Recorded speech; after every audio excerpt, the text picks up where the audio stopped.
special delivery. The cool stuff's in that box. Holy moly, it's shiny, super shiny. This is where both of your paychecks went. I can believe that. So here at Midwest Street Cars, we've got ourselves into a race that's not like anything we've ever done before. We agreed to race Richard Rawlings in Gas Monkey Garage. All right, Big Chief, Gas Monkey never backs down from a challenge, so you tell me when and where, and I'll be there. Meet us at Fontana in 6 weeks, and you better get fitted for your fire suit, big boy. So we both got to build a car from scratch, and then we're going to meet up and race. This place has now become Crush Richard Rawlings Garage. Then Aaron quit Gas Monkey Garage, and we heard Richard brought in Alex Laughlin Boom, Plan B. and his entire team to build their car, Who better to help us than guys that build race cars? which made us rethink doing the race at all. We didn't sign up for this deal to race Laughlin Motorsports. Even though Alex drives Richard's Pro Stock car, he and his team definitely don't work at Gas Monkey Garage. I also think with Alex Laughlin on board, Richard's gonna try to weasel out of driving this car, and that's not the rules we agreed upon in the first place. But Richard hasn't called me to try to change drivers, so until I hear that out of his mouth, I'm gonna give him the benefit of the doubt that when he gets there, he's gonna drive that race car. But then we found the perfect 1970 GTO. And with the perfect car, there's no sense in quitting the project. So we're gonna build me a race car, we're gonna head out to California, and we'll see if Richard has the to get in that car. The only problem is we only have 8 days left to build the entire car. We're just winging it. So you gotta get that off. So far, we dropped the motor in the new car, we installed my driver's seat, we built a steering column, and we've been working on the chassis. Which means in the next week, we have to put the new rear end in the car, mount the turbos, build headers, fabricate gas and brake pedal, wire the whole car, finish the chassis. It's gonna come down to the absolute last minute if we make it at all. That's race car right there. That is race car. All aluminum Mark Williams rear end. Ooh. Good for 3,500 horsepower. That's rear end is? What they say. Look how short the axle is. That's ridiculous. It is. The whole rear end's gonna be this wide. So we can get tires This wide. this wide with the wheelie bars. You want me to? Yeah. Will they actually go in there? We might have to cut these shorter. Modifications.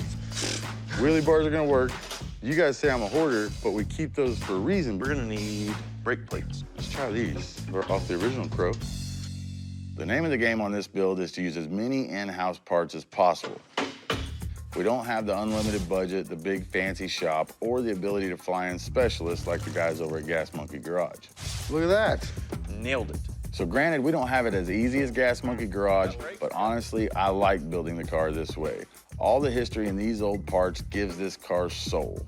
I wonder how Richard's gonna be able to hear the car to shift it over all the jingling and stuff. I bet he's got a real nice looking helmet. Yeah, I wonder if he's gonna bedazzle his helmet like he does his jeans.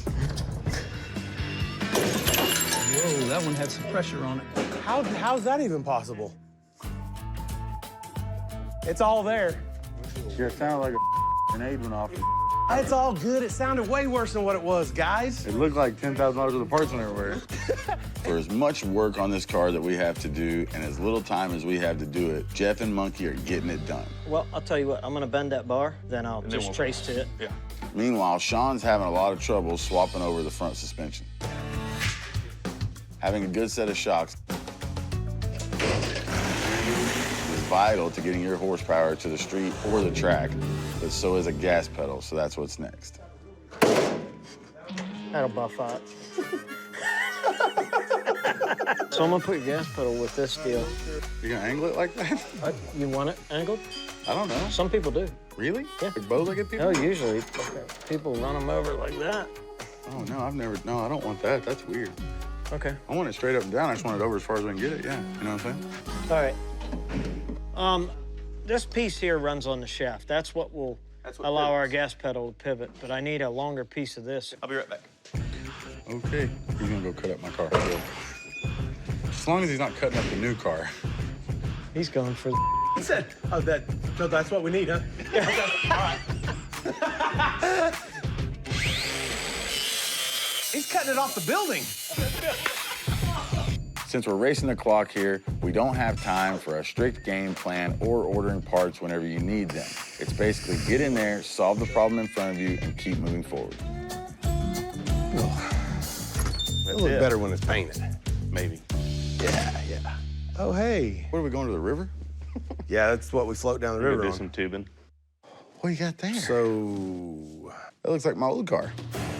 I wasn't gonna let you build the car without what made it look so badass.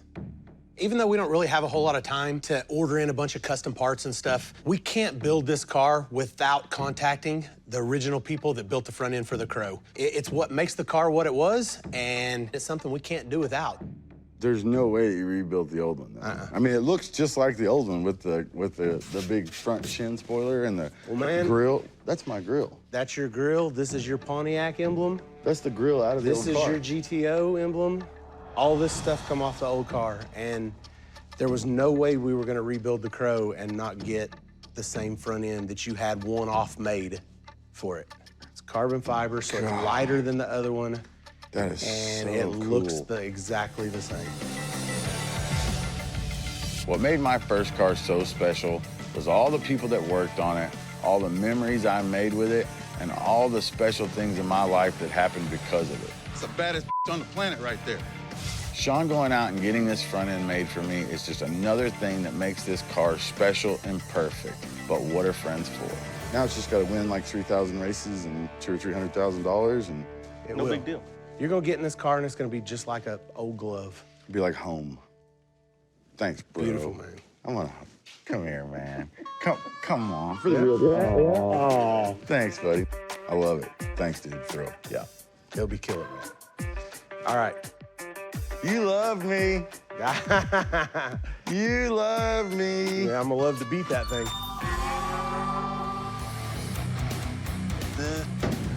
What is it, the wing? It may not have always been pretty, but me and the guys came together My God. and built ourselves one hell of a race car in 8 days. I ought to be able to see over that, no problem. Flat hood for the win. I'm ready to race. Just ready. The Crow is an original 1970 Pontiac GTO.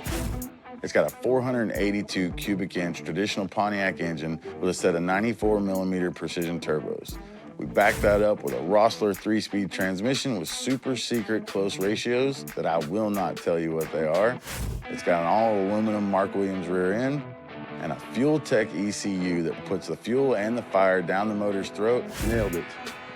Now all we have to do is make it to California and crush Richard Rawlings' hopes and dreams.